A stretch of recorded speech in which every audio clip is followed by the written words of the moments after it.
Hey guys, welcome back. So Apple is expected to launch a more affordable phone in the coming 7 to 8 days.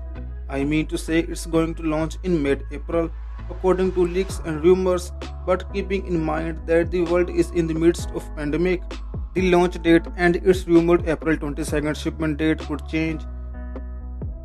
Now, there are some instances where we have seen retailers being caught gearing up for its release.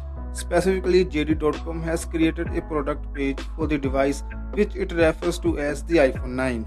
Likewise, Verizon has added the iPhone 9 under its trade-in program, but it does not necessarily mean that Apple will market the device as such.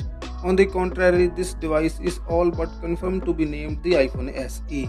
On internal documents and technical sheets, 9 to 5 Mac says it will be referred to as the 2020 version, but for marketing purpose it's just iPhone SE. Reportedly, the 2020 iPhone SE will keep the same Retina HD display as the iPhone 8, that is a 4.7-inch 750 x 1334 pixel LCD display.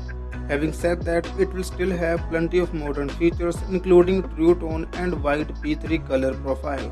The new iPhone is expected to look more like an iPhone 8 than anything else, and it will continue to offer haptic Touch ID instead of Face ID, which will be placed at the bottom of the device. Where this phone shines is in the performance. The iPhone SE will reportedly feature a brand new A13 chip, so it should be extremely fast, but it lacks 5G. It includes 3 GB of RAM, and storage options are likely to include 64, 128 and 256 GB. The new iPhones will also be compatible with Apple Pay and the Express Transit for automatic ticketing on public transport.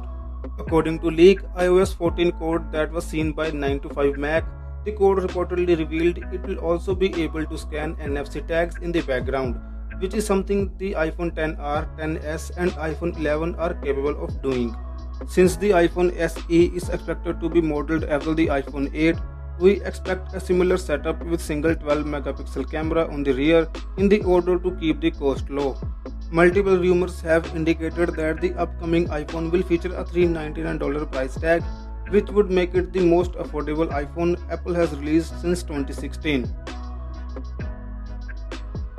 There are also rumors of a Plus model with a larger display, and according to 9 to 5 Mac, both the regular and Plus model will have the same set of features and the iPhone 8 style design, with Touch ID home button, single camera and A13 chip.